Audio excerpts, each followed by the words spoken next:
আসসালামু আলাইকুম ওয়া রাহমাতুল্লাহি ওয়া বারাকাতুহু।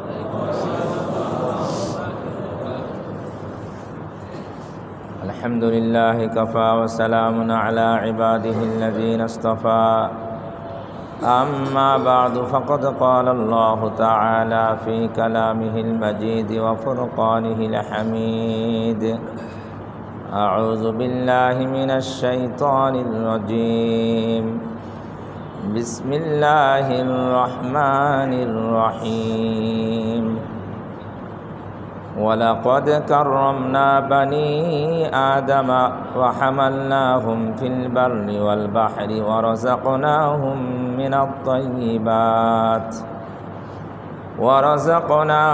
মিনাত তাইয়্যিবাতি ওয়া ফাদ্দালনাহুম আলা কাসীরিম মিম্মান খালাকনা ওয়া ফাদ্দালনা তাফদীলা।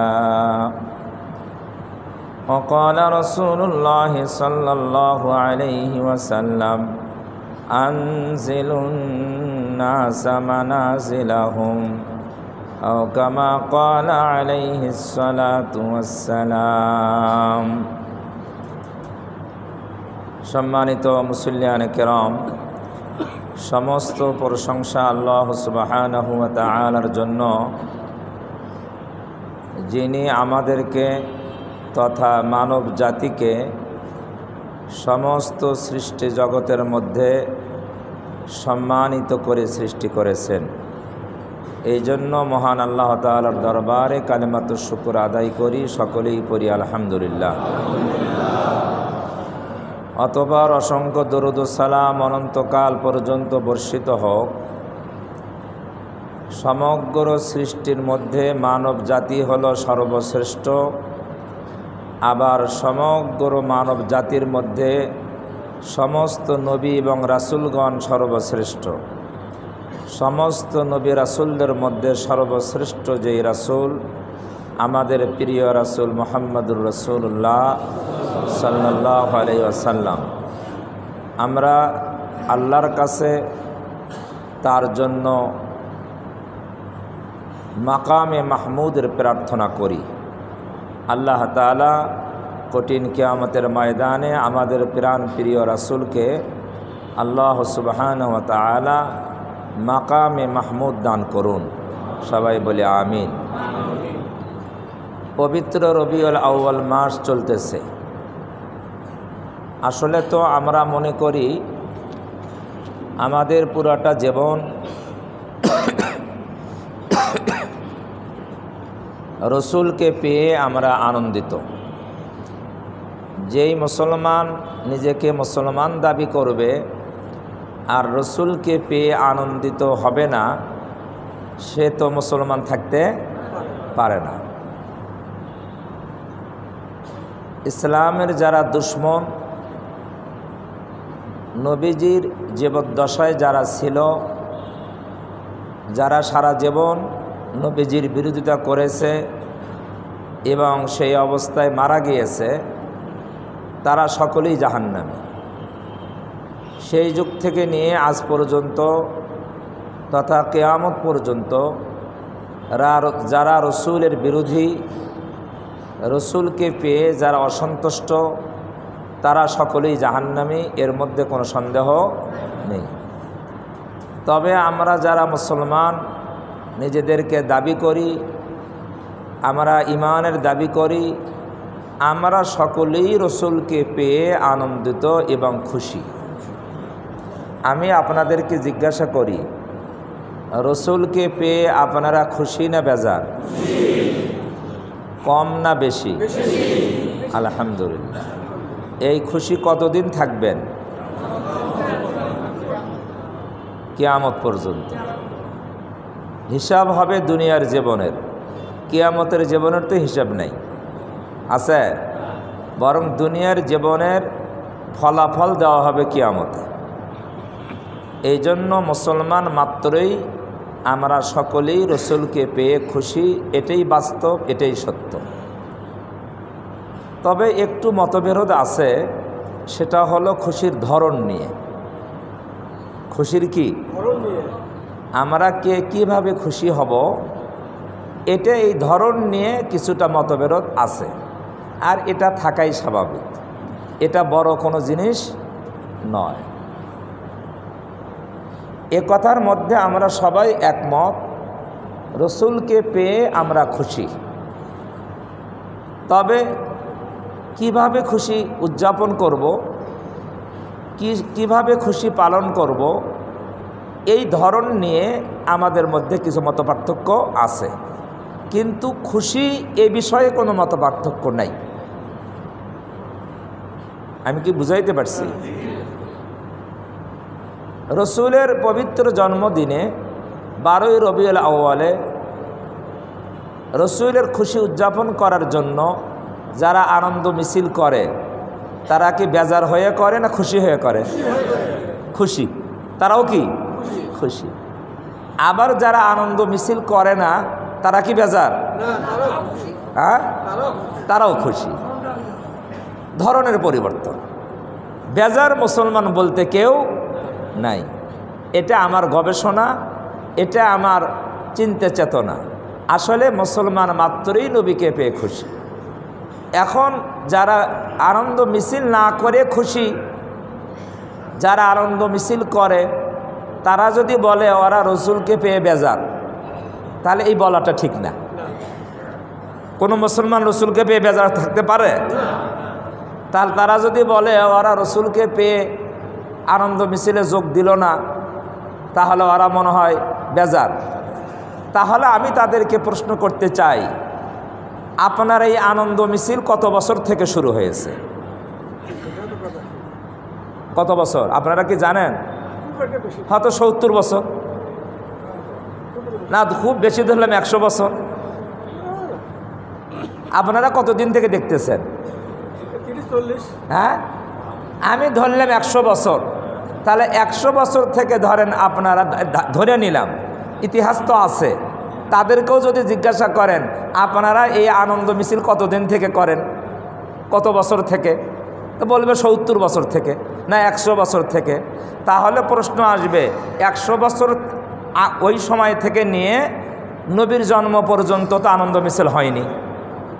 তাহলে এই 1300 বছরের মুসলমান যদি আনন্দ মিছিল ছাড়া নবীর উম্মত থাকতে পারে, নবীর উপরে খুশি থাকতে পারে, এখনও যারা আনন্দ মিছিল করে না তারাও নবীকে পেয়ে খুশি থাকতে পারে। কথা কি বুঝাইতে পারছি? হ্যাঁ, তাহলে এই কথা বলা এটা ঠিক না। যারা আনন্দ মিছিল করে না তারা নবীর দুশমন, এর বলা কি ঠিক? না, ঠিক নয়। তাহলে 100 বছরের আগের যত মুসলমান চলে গিয়েছে কেউ তো আনন্দ মিছিল করে নাই, তারা কি নবীর দুশমন ছিল মুসলমানেরা? সাহাবারা তো করে নাই, ইমাম আবু হানিফাও করে নাই, আব্দুল কাদের জিলানীও করে নাই, কারামত আলী জৌনপুরও করে নাই। যদি করে থাকে প্রমাণ দেখান, দেখান একটা প্রমাণ। শাহজালাল রহমতুল্লাহ আলাই করেন নাই, করে থাকলে দেখান।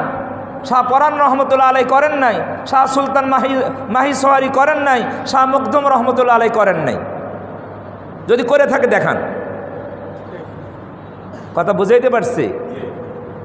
সবাই খুশি রসুলকে পেয়ে, তবে ধরনের মধ্যে কি পার্থক্য। এই জন্য একে অপরকে বিরোধী মনে না করা এটা উচিত, একে অপরকে বিরোধী মনে না করা। আমরা তো মুসলমান, আমাদের আল্লাহ এক, রসুল এক, কেবলা এক, কোরআন এক, হাদিস এক, ঠিক কিনা? তাহলে আমরা এতগুলো বিষয়ে যদি আমরা কি হতে পারি, একমত হতে পারি, একটা মিছিলে একমত হতে পারলাম না তাই বলে আমাকে নবীর দুশমন বানিয়ে দিবেন? এটা কি যুক্তিসঙ্গত? আর ওই ভাই নবীর মিছিল করলো, ওনাকে একেবারে জাহান্নামী বানিয়ে দিলেন আপনারা, এটাও কি ঠিক? এটাও ঠিক না। এগুলো হলো বুঝের ভুল, বুঝের কম বেশি, বুঝের এটা সর্বযুগেই আছে, বুঝের গণ্ডগোল, এক একজন এক এক রকমের বোঝে। ইমাম আবু হানিফা রহমতুল্লাহ আলাইহি সমস্ত ইমামদের বড় ইমাম, কিন্তু অন্য ইমামদের সাথে তার বুঝের গরমিল ছিল কি ছিল না? ছিল না? ইমাম আবু হানিফা রহমতুল্লাহ আলাইহি উনি বলছেন জেহরি নামাজে, প্রকাশ্য নামাজে, যে নামাজে প্রকাশ্য কেরাত পড়া হয়, ইমাম যখন ওয়ালাদ-দাল্লিন বলবে, ইমাম সহ মুসল্লিরা আমিন আস্তে বলা বলবে। আমিন কি বলবে? এ আমিন আস্তে বলা উত্তম। আমিন আস্তে বলা, এটা কার মত? আমিন বলাটা কি? আস্তে আর জোরের মধ্যে মত পার্থক্য। আস্তে বলা উনি বলছে কি উত্তম। আমিন বলাটা কি বলেন আপনারা? আল্লাহ বলে না, আপনি বলেন আমিন বলাটা কি? আস্তে বলাটা উত্তম, আমিন বলাটা কি? আল্লাহ সুন্নত। সুন্নত কি? সূরা ফাতিহার শেষে আমিন বলা সুন্নত। মতলব আমিন বলাটা হলো সুন্নত। এখন আস্তে বলবেন না জোরে বলবেন, এটার মধ্যে মতবিরোধ। আমিন বলার মধ্যে কি নাই? মত পার্থক্য নাই। আস্তে বলবেন না জোরে বলবেন, পার্থক্য কি এটার মধ্যে? তাহলে আস্তে ইমাম আবু হানিফা রহমতুল্লাহর মত, উনি তো নিজের থেকে মত দেন নাই, কোরআন হাদিসের আলোকেই বলছেন যে আস্তে বলাটাই কি উত্তম। উনি বাদে বাকি 3 ইমাম, বাকি কয় ইমাম? ওনারা বলছেন জোরে বলাই কি। তাহলে মত পার্থক্যটা কোথায় হলো? আমিন বলা নিয়ে না জোরে আর আস্তের মধ্যে? বিষয়টা কি ফরজ হারামের মধ্যে না উত্তম হওয়ার মধ্যে? ইনি বলছেন আস্তে বলা উত্তম, ওনারা বলছেন জোরে বলা কি। তা বলার মধ্যে কোনো মত পার্থক্য নাই, সবাই বলার পক্ষে, সবার মতই বলা কি সুন্নত। বলা কি আমিন বলা। আস্তে বলবো না জোরে বলবো? এটা আবু হানিফার মত, আস্তে বলা উত্তম। বাকি 3 ইমামের মত। তাহলে মত পার্থক্য হয়েছে না হয় নাই? হয়েছে। ফরজ নিয়ে, ওয়াজিব নিয়ে, সুন্নত নিয়ে? না না, সুন্নত নিয়েও নয়। কি নিয়ে? উত্তম হওয়া নিয়ে। সুন্নত তো সবাই আমিন বলা সুন্নত বলে, সবাই আমিন বলা কি বলে, কিন্তু কি নিয়ে মত পার্থক্য? জোরে না আস্তে? এটা হলো উত্তম হওয়া নিয়ে। কি হওয়া? কেউ যদি কোনো উত্তম ছেড়ে দেয়, সে কি বেঈমান হবে? হ্যাঁ, উত্তম যদি কেউ ছেড়ে দেয় বেঈমান হবে? কাফের হবে? সুন্নত যদি অনিচ্ছায় চলে যায় তাও তো বেঈমান হবে না? বেঈমান হবে না। এখন নবীর জন্মদিনে আনন্দ মিছিল করা, এখন যারা করতেছে তারা বলতেছে এইভাবে করা উত্তম। তারা মনে করে এইভাবে করা উত্তম, যদিও নতুন। আর যারা করতেছে না তারা বলতেছে না এইভাবে করা উত্তম নয়। পার্থক্যটা বুঝছেন না বোঝেন নাই? তাহলে যেই জায়গার পার্থক্য, জায়গাটাকে অনেক বড় জায়গা না ছোট জায়গা? একেবারেই কি, একেবারেই গৌণ জায়গা। ঐচ্ছিক আছে না, কিছু সাবজেক্ট ঐচ্ছিক থাকে, বলে নিলেও চলে না নিলেও চলে। তো এইরকম বিষয়। আর আমাদের মত পার্থক্য আর ঝগড়া হলো এইগুলো নিয়ে। কথা বুঝাইতে পারছি? আচ্ছা, এখন একটা প্রশ্ন করি, ঝগড়া করা কি উত্তম না অনুত্তম? বলতে পারলেন না, ফেল আপনারা। ঝগড়া করা কি? ঝগড়া না করা ভালো, আর ঝগড়া করা অনুত্তম। ঝগড়া করা হারাম। ঝগড়া করা কি হারাম? ঝগড়া করা জায়েজ নাই। এখানে অনুত্তম উত্তম কি আছে? তাহলে যেই কাজ নিয়ে আমরা ঝগড়া করতেছি সেই কাজটা হলো উত্তম অনুত্তম, আর করতেছি কি হারাম। কথা বুঝে আসছে না আসে নাই? উত্তম অনুত্তম নিয়ে কাজ করতেছি, আবার যেই কাজটা করতেছি এই কাজটা কি হারাম। এই হলো আমাদের হালত। শয়তান আমাদেরকে কোন দিকে নিয়ে যাচ্ছে আপনারা জানেন? বাংলাদেশের সবচেয়ে বড় জশ্নে জুলুসের মিছিল হয় চট্টগ্রামে। গত 12 তারিখে সম্ভবত চট্টগ্রামে মারামারি হয়েছে, হয় নাই? বিশাল মারামারি, অনেক আহত হয়েছে। তাহলে যারা জুলুস করছে, যারা করে নাই, এরাও মুসলমান, ওরাও কি? এটা করা না করা উত্তম অনুত্তমের মধ্যে সীমিত। যারা করে না তারা হয়তো বেদাত বলে, কিন্তু তারাও নবীর উম্মত। আর যারা করে তারাও কি? তাহলে ছোট্ট একটা বিষয় নিয়ে যে মারামারি করলেন, আহত করলেন, এটা কি জায়েজ না হারাম? তো দুই দল মিলেই তো করছে এই হারাম কাজ, দুই দল মিলেই করছে না হারাম কাজ। এই জন্য আমি বুঝাইতে চাই, আমি সবসময় কথা বলতে চাই, বুঝাইতে চাই আপনাদেরকে এই কথাগুলো কোরআন হাদিসের আলোকে বর্তমান প্রেক্ষাপটে, যে আমাদেরকে আসলে নিরপেক্ষভাবে কোরআন হাদিসের অনুসরণ করা দরকার। নিরপেক্ষভাবে কিসের অনুসরণ? আল্লাহ এবং আল্লাহ রসুল, আতিউল্লাহ ওয়া আতিউর রসুল, আল্লাহর আনুগত্য করা দরকার, রাসূলের আনুগত্য করা দরকার। কিন্তু আমরা সেই জায়গা থেকে সরে যাই দলের কারণে, বুঝের কারণে। আমরা কি হয়ে যাই? দল বড় না আল্লাহ বড়? দল বড় না রসুল বড়? দল বড় না ইসলাম বড়? আমরা এই কথা ভুলে যাই। আমরা অনেক সময় দলকে প্রাধান্য দিতে গিয়ে আমরা কি করি? আল্লাহকেও ভুলে যাই, আল্লাহর হুকুমকে ভুলে যাই, কোরআনের বিধানকে আমরা ভুলে যাই, রসুলের সুন্নাহকে আমরা ভুলে যাই দলের প্রাধান্য দিতে গিয়ে। আল্লাহ তাআলা আমাদের বোঝার তৌফিক দান করুন। গত কয়েকদিন আগে দক্ষিণবঙ্গে গোয়ালন্দ থানা, সম্ভবত নুরা পাগলা নামে এক পাগলা, নুরা পাগলা, শুনছেন পেপার পত্রিকায়, ফেসবুক তো একবারে কি ভাইরাল। সেই নুরা পাগলার কবর দিছে, সেটা অনেক কিছু, তার কবর অনেক উঁচু, 12 ফুট উঁচাই দিছে, মক্কার আকৃতি করছে, ইত্যাদি ইত্যাদি। তাকে কবর দিছে, তার বেশ 15-16 দিন পরে সম্ভবত কবর থেকে উঠায়ে তার লাশ পেট্রোল দিয়ে পোড়াইয়ে দিয়েছে। করছে না করে নাই? এটা তো আসছে। তার পক্ষে বিপক্ষে অনেক কথা ফেসবুকে পাওয়া যাচ্ছে, পক্ষে বিপক্ষে পেপার পত্রিকায় অনেক কথা। এখন ঘটনা হলো আমাদেরকে কোরআন হাদিসের দিকে আসতে হবে। আমার যুক্তি দিয়ে আমার দলকে প্রাধান্য দেওয়া উচিত নয়। কোরআন হাদিস কি বলে? কোরআন হাদিস কি বলে? আল্লাহ কি বলেন? রসুল কি বলেন?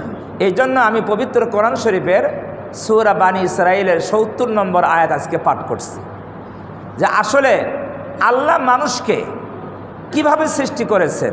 এই আয়াতের মধ্যে আল্লাহ সে কথা বলেছেন। তাহলে নুরা পাগলার ঘটনা কি? যে সে নিজেকে ইমাম মাহাদি দাবি করছে, তার বিরোধীদের কথা, সে কোরআন সম্পর্কে বাজে মন্তব্য দিয়েছে। ওই যে কোরআনকে বলছে ভোজ পাতা। আপনারা ভোজ পাতা চেনেন কি? ওই যে তাবিজ লেখেন, হ্যাঁ, এই ছোট পাতলা কাগজ, এই কাগজকে আমাদের পরিভাষায় বলে ভোজ পাতা। সে কোরআনকে বলছে কি পাতা? তাহলে এইরকম কথা বললে তো ইমানের ব্যাপারে খতরা, তাই নয়? কোরআনের ব্যাপারে বিরূপ মন্তব্য করলে ইমান থাকবে? তো ওই সময় এলাকার অনেক তৌহিদি জনতা, আলেম ওলামা অনেক বিরোধিতা করছে, কিন্তু হয়তো কোনো কাজ হয় নাই, প্রশাসন গুরুত্ব দেয় নাই, যার কারণে এগুলা চলতেই ছিল। কিন্তু আমাদের ইসলামের কথা কি? ইসলামের কথা কি? কোনো মানুষকে হেদায়েত করা, এটা বোধহয় আমাদের দায়িত্ব। ইসলাম এই দায়িত্ব দিছে কোনো হুজুরকে, কোনো তৌহিদি জনতাকে, কোনো বড় আলেম মুফতিকে দিছে?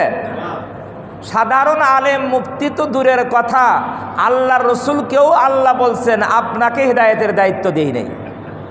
কাকে বলছেন? নবীর চাচা কে? হ্যাঁ, আবু তালেব।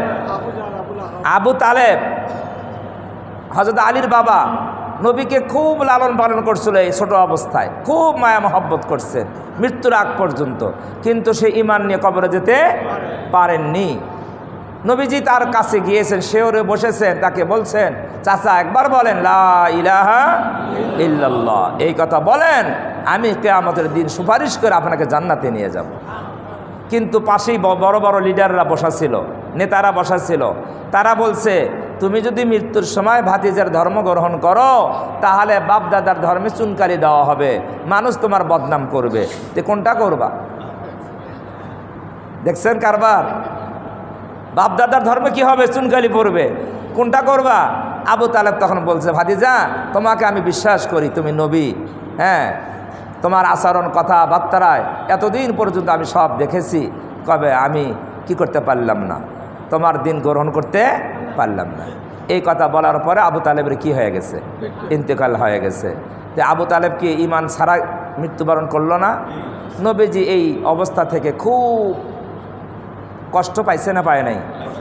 নিজের চাচাকে, আপন চাচা, সারা জীবন যে এত এই ভাতিজার পেছনে এত মদত করছে, সাহায্য করছে, দরদ করছে, তাকে আমি ঈমান নিয়ে ঈমান সহ কবরে পাঠাইতে পারলাম না। খুব কিংকর্তব্য বিমূঢ় হয়ে বাসার দিকে ফিরতেছিলেন।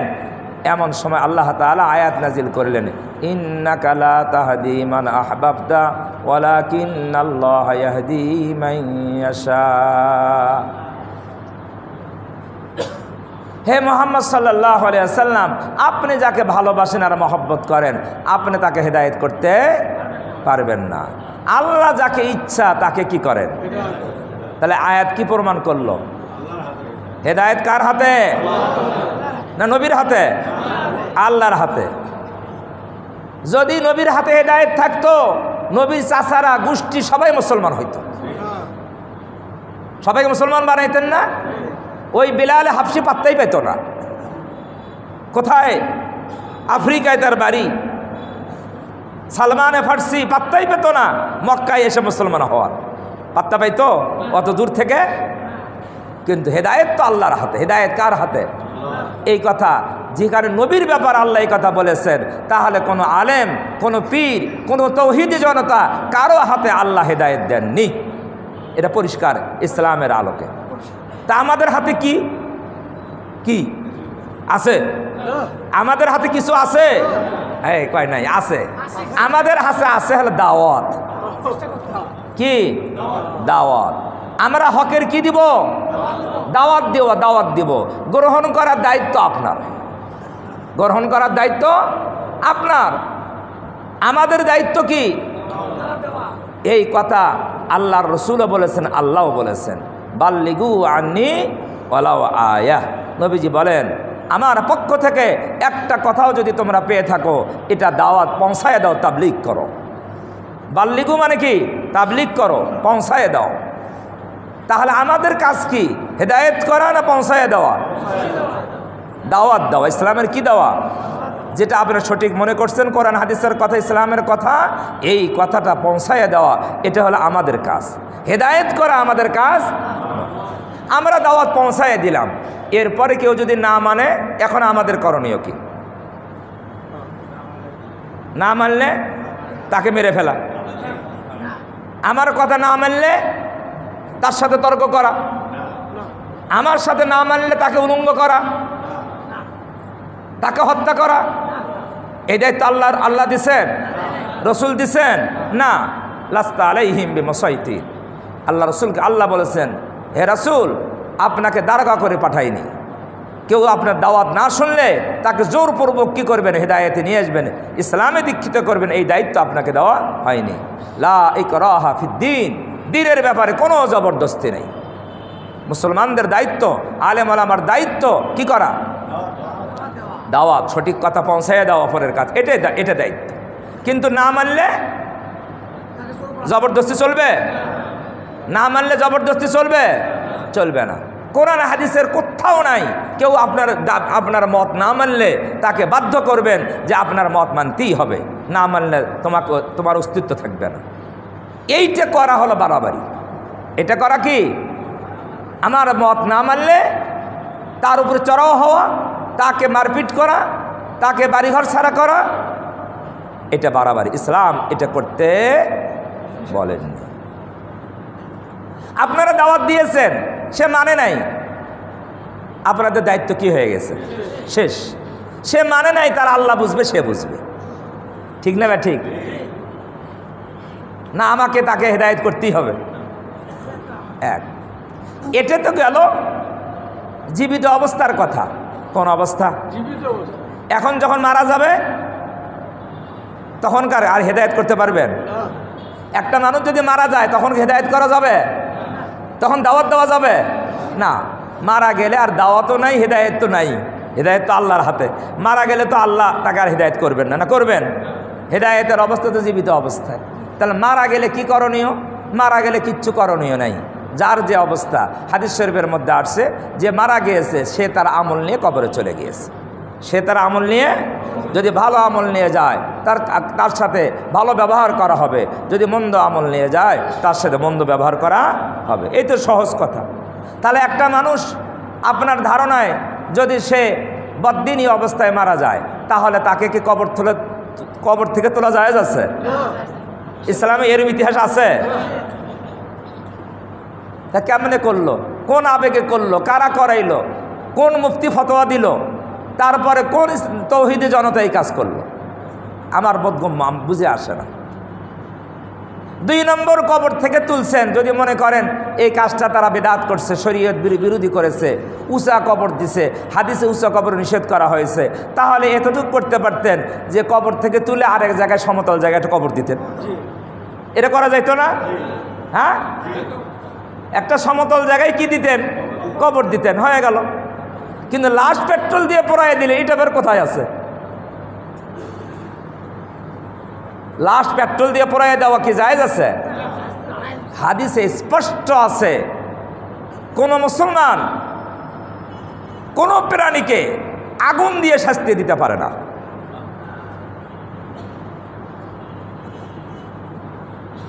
মশা মারে না?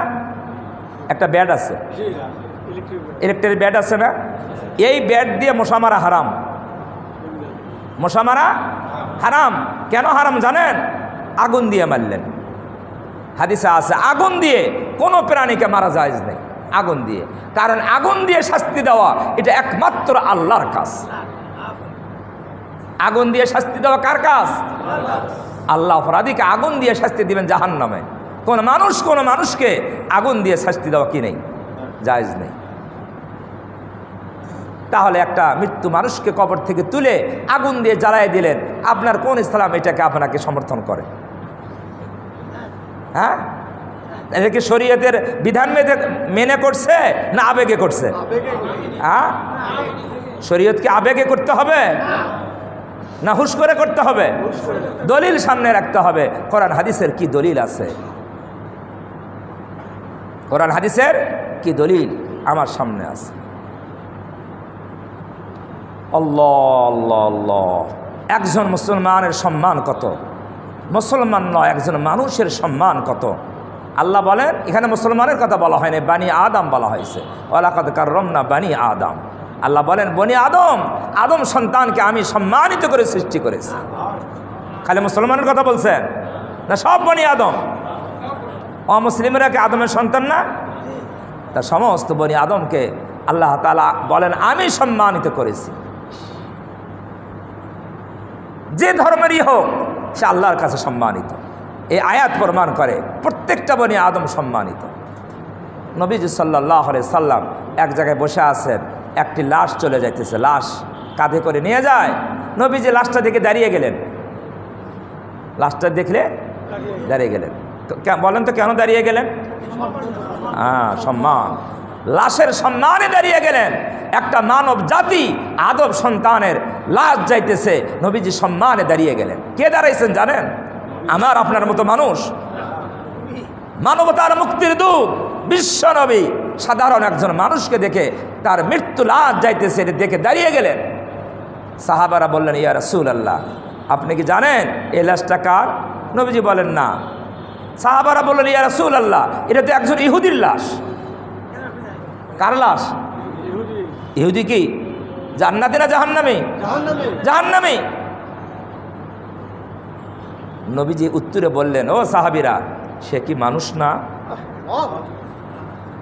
সে কি মানুষ না? আমি তো মানুষের সম্মানে দাঁড়িয়ে গেছি।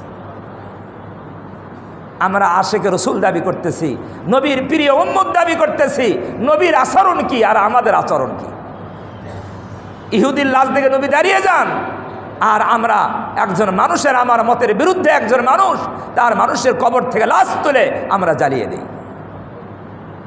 এটা কি নবীর সুন্নাহ? নবীর আদর্শের মধ্যে পড়ে? আল্লাহর বিধানে পড়ে? কোরআন শরীফে আছে ওয়ালা তাসুব্বুল আমওয়াত। ও মুসলমানেরা, তোমরা মৃত্যু ব্যক্তিকে গালি দিও না। মৃত্যু ব্যক্তিকে গালি দিও না। যারা ভালো আমল নিয়ে গেছে তাদের সাথে ভালো ব্যবহার করা হচ্ছে, যারা মন্দ আমল নিয়ে গেছে তাদের সাথে মন্দ ব্যবহার করা হবে। তুমি যে গালি দিলে তোমার গালির দ্বারায় তার ভালো নাই, কোনো ক্ষতিও হবে না। সে যদি খারাপ হয় তোমার গালির দ্বারা কি তার খারাপই বাড়বে? সে যদি ভালো হয় তোমার গালির দ্বারা তার কি মন্দ হবে? না, হবে না। লাভের থেকে তুমি কি হয়ে গেলে? ফাহেসা কথা বললে, গুনাহের কাজ করলে, হারাম কাজ করলে, যেটা নিষিদ্ধ, যেটা নিষিদ্ধ সেই কাজ তুমি করে নিজে গুনাহগার হয়ে গেলে। তাহলে আমাদের দেশে যেই কাজগুলো হচ্ছে এগুলা কি ইসলাম সমর্থন করে? ইসলাম স্মরণ করে।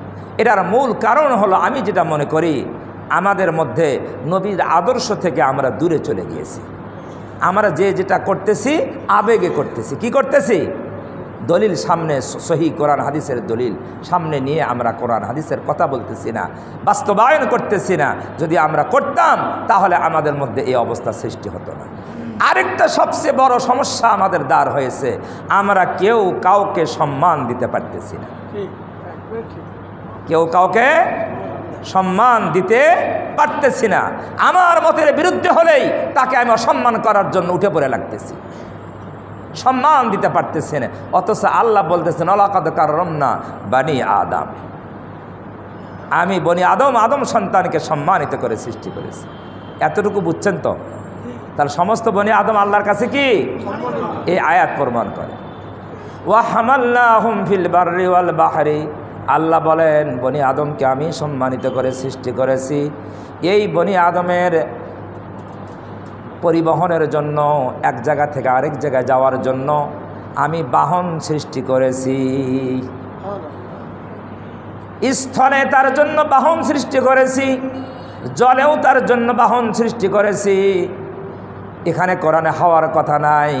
আমি মনে করি ওই সময় যদি হাওয়ার বাহন থাকতো, আল্লাহ কোরআনে হাওয়ার বাহনের কথাও বলতেন। হাওয়ার বাহন আছে না? কি উড়োজাহাজ পেলেন? আল্লাহ বলেন ওয়া হামালনাহুম ফিল বাররি ওয়াল বাহরি, আমি স্থল ভাগে তাদের বাহন সৃষ্টি করেছি। তারা যেন এক জায়গা থেকে আরেক জায়গায় যেতে পারে। ঘোড়া একটা বাহন, গাধা একটা বাহন, খচ্চর একটা বাহন, উট একটা বাহন। আজকের যুগে এই বাহনগুলো চলে না। আজকের যুগের বাহন অন্যরকম।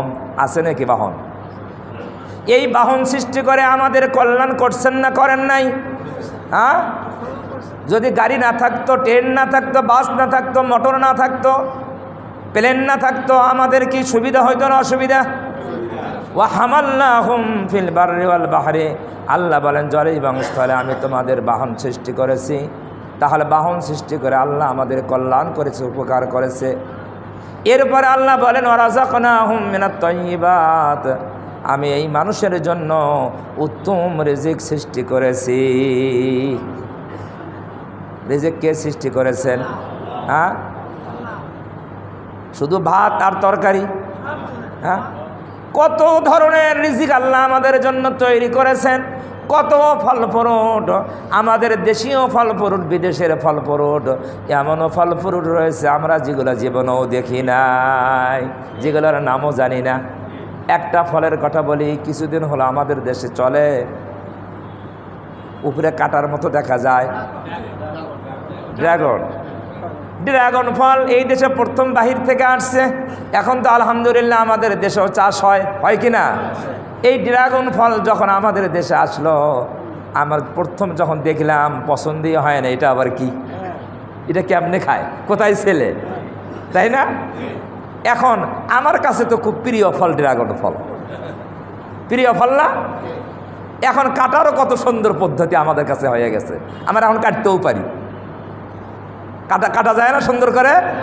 হ্যাঁ, সেলা লাগে না, মাঝখান দিয়ে কাটবেন, 4 ভাগ করবেন, চামচ দিয়ে তুলে নেবেন, হয়ে গেল। একেবারে সুন্দর। ভেতরে মনে হয় খালি রক্ত, ভেতরে কি? আর অনেক ডাক্তাররা পরামর্শ দেন যাদের রক্ত শূন্যতা আছে তারা যেন ড্রাগন ফল খায়। অনেকে কি দেয়? আল্লাহু আকবার। এই ফল কে তৈরি করছেন? এই রিজিক কেউ দিছেন? আল্লাহ আমাদেরকে দান করেছেন। রাযাকনাহুম মিনাত তাইয়্যিবাত, কত ফল ফ্রুট, আমাদের দেশীয় কত শত শত ফল ফ্রুট আল্লাহ তাআলা দান করেছেন। এক একটা ফলের এক এক ধরনের স্বাদ, এক একটা ফলের এক এক ধরনের স্বাদ। কত ফলের আমাদের দেশীয় ফল, ওই ফল খাইলে তো মনে হয় আত্মাটা কি হয়ে যায়, শান্তি হয়ে যায়। এমন ফল আছে না? এক একজনের কাছে এক একটা ফল কি প্রিয়। আমাদের হাড়িভাঙ্গা আমের কথা যদি বলি, স্বাদ কিনা? হ্যাঁ, যাদের ডায়াবেটিস তাদের একটু অসুবিধে, কিন্তু অন্য ভাইদের কাছে খুব প্রিয় ফল। কত সুস্বাদু আম, কত ধরনের সুস্বাদু ফল আল্লাহ আমাদের জন্য পবিত্র রিজিক তৈরি করেছেন। ওয়ারাযাকনাহুম মিনাত তাইয়্যিবাত, এত রিজিক যে আল্লাহ আমাদেরকে দান করলেন, সেই আল্লাহর শুকরিয়া আদায় করা দরকার আছে না নাই? সেই আল্লাহর বিধান মানা দরকার আছে না নাই? হ্যাঁ, আল্লাহর হুকুম অনুযায়ী নিজের জীবন পরিচালনা করার দরকার আছে না নাই? যে আল্লাহ জলে স্থলে আকাশে বাতাসে আমাদের জন্য বাহন সৃষ্টি করলেন, ওই আল্লাহর জন্য প্রশংসা করার দরকার আছে না নাই? এরপরে আবার আল্লাহ বলেন, ওয়াফাদ্দালনাহুম আলা কাসীরিম মিম্মান খালাকনা ওয়াফাদ্দালনাহুম তাফদীলা।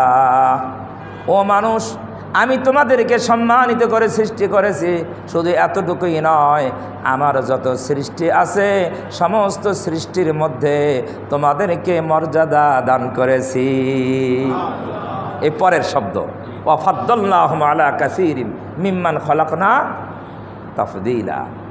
যত সৃষ্টি আমি করেছি সমস্ত সৃষ্টির মধ্যে আমি তোমাদেরকে মর্যাদা দান করেছি।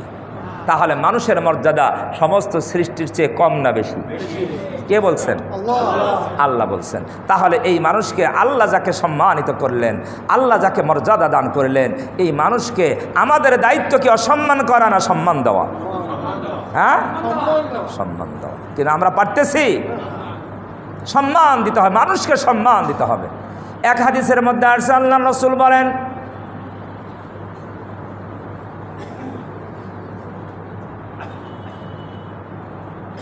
তোমরা ছোটদেরকে স্নেহ করো, ছোটদেরকে কি করো? আদর করো, স্নেহ করো, মায়া করো, আর বড়দেরকে সম্মান করো। তোমার বয়সে যারা বড় তাদেরকে সম্মান করো। আর এক হাদিসের মধ্যে আছে, তোমাদের মধ্যে যারা আলেম ওলামা নবীদের ওয়ারিস তাদেরকেও তোমরা তাজিম করো। কথার একেবারেই সাদা সিধা কথা। আমরা বড়দেরকে, বয়সে যারা বড় তাদেরকে সম্মান করব। কেন কেন সম্মান করব? আমাদের অনুভূতিতে নিয়ে আসতে হবে ওই মানুষটা এমনিতেও সম্মানিত সৃষ্টি, সমস্ত সৃষ্টির মধ্যে তার মর্যাদা বেশি, আমি তাকে এই জন্য সম্মান করব। আর অনুভূতিতে নিয়ে আসতে হবে আমি তাকে সম্মান করব এই জন্য দুনিয়াতে তিনি আমার আগে দুনিয়াতে আসছে, তিনি নেক আমল বেশি করেছে। আমার আগে আসলে নেক আমল কি করেছে? আমার চেয়ে তার সব বেশি, সে নেক আমল বেশি করেছে, এই জন্য আমি তাকে সম্মান করব। এখন বলবেন হুজুর যে ছোট তাকে স্নেহ করবো আদর করব কেন? সে তো আমার পরে আসছে, তার তো আমার চেয়ে নেকি বেশি নাই। এখানে সেন্স পরিবর্তন করবেন। সেন্স কি? একেবারেই না, সেন্স পরিবর্তন করে নেবেন। এই সেন্স নিয়ে অনুভূতি নিয়ে আসবেন, আমার চেয়ে দুনিয়াতে পরে আসছে, সে আমার চেয়ে গুনাহ কম করছে। অনুভূতি পরিবর্তন। অনুভূতি কি? আমার চেয়ে গুনাহ কম করছে, আমি আগে আসছি, আমার গুনাহ বেশি, সে দুনিয়াতে পরে আসছে, তার গুনাহ কম। গুনাহ যেহেতু কম, এই জন্য সে আমার চেয়ে ভালো, এই জন্যই আমি ওই শিশুকে আদর করব, স্নেহ করব, মায়া করব, আলেমদেরকে সম্মান করবে। এই জন্য কোরআন হাদিস তারা আমার চেয়ে বেশি জানে। কি জানে? নাকি বেশি পড়ে, বেশি জানে। কোরআন শরীফে আল্লাহ বহু জায়গায় বলেছেন। এক জায়গায় বলেন, কুল হাল ইস্তাবিল্লাযীনা ইয়ালামুনা ওয়াল্লাযীনা লা ইয়ালামুন। নবী হে, আপনি বলে দিন, যারা ইলম অর্জন করেছে আর যারা ইলম অর্জন করেনি, এই দুই দল কোনোদিন সমান হতে পারে না। পারে? পারে না। কোরআন শরীফে সূরা মুজাদালায় আল্লাহ বলেন, ইয়ারফাইল্লাহুল্লাযীনা আমানু মিনকুম ওয়াল্লাযীনা উতুল ইলমা দারাজাত। আল্লাহ বলেন তোমাদের মধ্যে যারা ঈমানদার আর যাদেরকে ইলম দেওয়া হয়েছে যারা আলেম, তাদের মর্যাদা আল্লাহ বড় উঁচু করে দিয়েছেন। তাহলে ঈমানদার আলেমদের মর্যাদা আল্লাহ বাড়ায় দিলেন। আমরা যারা আলেম না তাদের তুলনায় আলেমের মর্যাদা কম না বেশি? হ্যাঁ, আলেমের মর্যাদা বেশি। এই জন্য আল্লাহর নবী বলেছেন আলেমকে সম্মান করো। কয়েকজনকে সম্মান করতে এখানে বলা হয়েছে? বড়দেরকে, ছোটদেরকে স্নেহ, আলেমদেরকে সম্মান।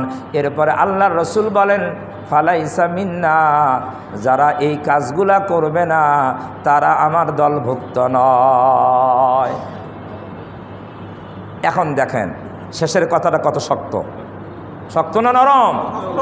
যারা বড়দেরকে সম্মান করবে না, আলেমকে তাজিম করবে না, ছোটকে স্নেহ করবে না, নবীজি বলেন সে আমার উম্মত নয়।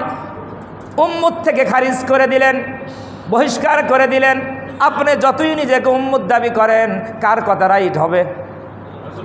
হ্যাঁ, আপনি বললেন আমি অমুকের কর্মচারী, আর মনিব বলে ও আমার কর্মচারী নয়, কার কথা রাইট হবে?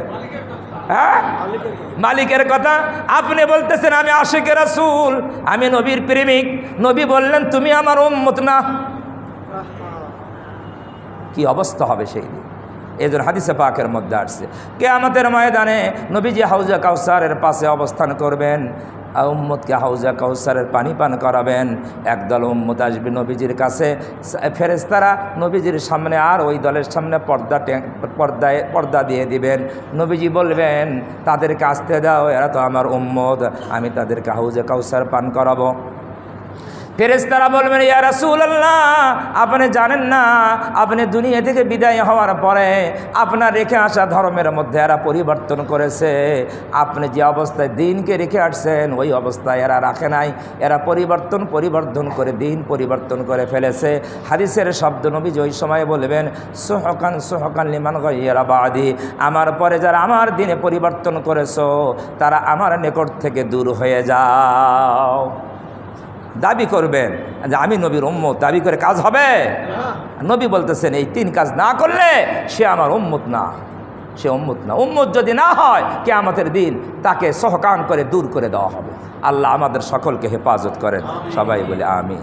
সকলকে নবীর উম্মত হিসেবে থাকার তৌফিক দান করেন। আমাদের মধ্যে মতবিরোধ ছোট বিষয় নিয়ে, বড় বিষয় নিয়ে কোনো মতবিরোধ নাই। উত্তম অনুত্তম মুস্তাহাব এগুলা নিয়ে, এগুলোর মধ্যে মতবিরোধ। যেগুলা করলে হয়তো সওয়াব, না করলে কোনো গুনাহ নাই, যেগুলোর মধ্যে মতবিরোধ এগুলো নিয়ে আমাদের মধ্যে ফতোয়া দেওয়া দেই, মারামারি, হিংসা, বিদ্বেষ। আল্লাহ তাআলা আমাদের পুরা উম্মতকে হেফাজত করেন, সবাই বলে আমিন। পূর্ববর্তী মনীষীদের ইখতিলাফ ছিল কিন্তু একে অপরের প্রতি সম্মান ছিল। কি ছিল? কল্পনাই করা যায় না। মতবিরোধ ছিল, মত পার্থক্য ছিল, কিন্তু একে অপরের প্রতি সম্মান আর শ্রদ্ধা ছিল। আজকে আমাদের মত পার্থক্য এমন পর্যায়ে পৌঁছে গিয়েছে আমরা একে অপরকে আর সম্মান দিতে পারতেছি না, অথচ আল্লাহ আমাদেরকে সম্মানিত করে সৃষ্টি করেছে। যে আমিনের কথা বলছিলাম, আবু হানিফার কাছে আমিন আস্তে বলা উত্তম, ইমাম শাফিঈর কাছে আমিন জোরে বলা উত্তম। জোরে বলা উত্তম। ইমাম আবু হানিফা যেদিন ইন্তেকাল করেছেন ইতিহাসে আছে ওই দিন ইমাম শাফির জন্ম হয়েছে। এক জামানার লোক না, এক জামানার লোক না, দেখা সাক্ষাৎ হয়েছে। যেই দিন ইমাম আবু হানিফার ইন্তেকাল ওই দিন ইমাম শাফির জন্ম। এরপরে উনি বড় আলেম হয়েছে, ইমাম হয়েছে, কিন্তু আবু হানিফার সাথে বহু মাসলায় ওনার মতবিরোধ। ওনার বাড়ি ছিলেন, ইমাম শাফির বাড়ি হলো মিশরে, আর ইমাম আবু হানিফার বাড়ি হলো ইরাকের কুফাতে, ইরাকে। উনি বড় হলেন, ইমাম হলেন, ওনার হাজারো লক্ষ অনুসারী হলো। উনি এক সময় ইরাক সফর করলেন। ইমাম আবু হানিফা রহমতুল্লাহ আলাইহির বাজার মসজিদ, যেই মসজিদের পাশেই ওনার মাজার, ওই মসজিদে উনি নামাজ পড়লেন। নামাজ পড়ার সময় ওনার দলবল যারা ছিল, উনি নামাজের সময় আমিন আসতে বললেন। আমিন কি বললেন? আসতে। নামাজের পরে ওনার অনুসারীরা, ওনার মুহিব্বিন, ওনার মুরিদরা ওনাকে বলেন হুজুর সারা জীবন আমিন জোরে বলার ফতোয়া দিলেন, আমিন জোরে বলার ফতোয়া দিলেন। আজকে এখানে এসে আমিন আসতে বললেন কেন? কেন আমিন আসতে বললেন? হযরত ইমাম শাফি রহমতুল্লাহ আলাইহি বলেন, আজকে যেই মসজিদে নামাজ পড়তেছি এই মসজিদের পাশেই যার মাজার, ইমাম আজম আবু হানিফা রহমতুল্লাহ আলাইহি, উনি আমিন আসতে বলার পক্ষে ছিলেন। ওনার সম্মানে, ওনার ইজ্জতে, ওনার মাজারের পাশে এসে আমিন আসতে বললাম। সম্মান কাকে বলে? সম্মান এই জন্যই তো এতবার ইমাম হয়েছে, এই জন্যই কি হয়েছে? এতবার ইমাম হয়েছে। সম্মান, সম্মান দেওয়া জানে। আর আজকে আমরা সম্মান দেওয়া জানি না, লেখাপড়া নাই, মূর্খ জাহেল, তারা আলেমদেরকে সম্মান দিতে পারে না। তোমার কিসে তুমি মুসলমান না কোন কি তুমি, আল্লাহ ভালো জানে। আল্লাহ হেফাজত করেন, বুঝদান করেন। আলেমদেরকে সম্মান দিতে হবে, মুসলমানকে সম্মান করতে হবে, ছোটদেরকে স্নেহ করতে হবে, না হলে উম্মতের দপ্তর থেকে নাম কেটে দেওয়া হবে। নবীর কথা, কথা তো অনেক, কথা অনেক, কিন্তু আমাদের সময় কি শেষ, সময় শেষ। মূল কথা যে আমাদের মধ্যে যে মতবিরোধ আছে, মতবিরোধ আপন জায়গায় রাখেন, কিন্তু একে অপরকে সম্মান দেই, একে অপরকে আমরা সম্মান দেই। এই কাজ যদি করতে পারি তাহলে আমরা সফল হতে পারবো। রাজনৈতিকভাবে একে অপরকে সম্মান করা, ধর্মীয়ভাবে একে অপরকে সম্মান করা, এটা একটা মূল নীতি, ইসলামের একটা মূল থিম। আজকে আপনাদেরকে বোঝানোর চেষ্টা করলাম। যদি বুঝটা যদি আপনারা বুঝে থাকেন তাহলে এটা আল্লাহর পক্ষ থেকে, আর যদি না বুঝে থাকেন তাহলে এটা আমার দোষ, আমার ত্রুটি, এটা শয়তানের পক্ষ থেকে। যদি বুঝে থাকেন তাহলে আল্লাহর পক্ষ থেকে হয়েছে। আল্লাহ তাআলা আমাদেরকে কোরআন সুন্নাহর সহি কথাগুলো বুঝে নিজেদের জীবনে বাস্তবায়ন করার তৌফিক দান করেন। সবাই বলে আমিন। কাবিল আজম সাল্লাল্লাহু আলাইহি ওয়াসাল্লাম।